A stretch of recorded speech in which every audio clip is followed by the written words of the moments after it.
Hi friends, ఎలా ఉన్నారు? నేనైతే బాగున్నాను. ఈరోజు నేను పప్పు చెక్కలు చేసేసుకున్నాను. శనగపప్పు పెసరపప్పుతో చెక్కలు చేసేసుకున్నాను. చాలా క్రిస్పీగా ఉన్నాయి. దానికోసం ఏం కావాలో చెప్తాను చూడండి. దానికోసం ముందుగా బియ్యం పిండిని తీసేసుకున్నాను. దానిలో కొంచెం కారం పౌడర్ని యాడ్ చేసేసుకున్నాను. కొంచెం సాల్ట్ని కూడా యాడ్ చేసుకున్నాను. దానికి సరిపడినంత సాల్ట్ని యాడ్ చేసుకోవాలి. తరువాత కొంచెం జీలకర్రని కొంచెం నలిపేసేసుకొని అలా యాడ్ చేసుకున్నాను. ముందుగా అర్ధగంట సేపు నానబెట్టుకున్న శనగపప్పుని యాడ్ చేసుకున్నాను. అర్ధగంట సేపు నానబెట్టుకున్న పెసరపప్పుని యాడ్ చేసుకున్నాను. తరువాత కొత్తిమీరని కొంచెం యాడ్ చేసుకున్నాను.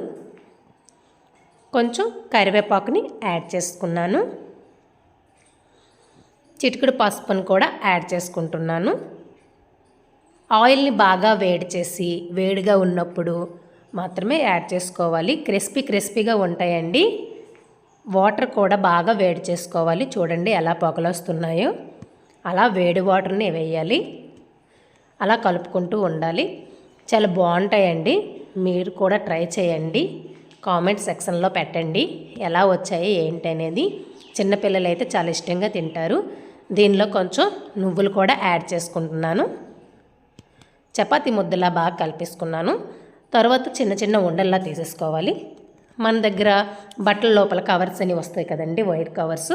దాన్ని తీసేసుకొని కింద ఒక కవర్ వేసేసుకొని కొంచెం ఆయిల్ వేసుకొని కొంచెం ఉండలా చేసేసుకున్న ముద్దను పెట్టేసుకొని దాని మీద కూడా కవర్ వేసేసుకొని కొంచెం చెయ్యితో నెమ్మదిగా ఒత్తుకుంటూ పోతే చాలా బాగా చెక్కలన్నీ వస్తాయండి. మన చెయ్యికి కూడా కొంచెం కూడా అంటవు. చెక్కలనేవి ఇరవకూడదండి, చాలా బాగా వస్తాయి. మీరు కూడా అలా ట్రై చేయండి. అలా డీప్ ఫ్రై చేసుకుందామండి. అలా కొన్ని చెక్కలను చేసేసుకొని డీప్ ఫ్రై చేసేసుకుందాము. చాలా బాగుంటాయి. చిన్నపిల్లలు చాలా ఇష్టంగా తింటారు.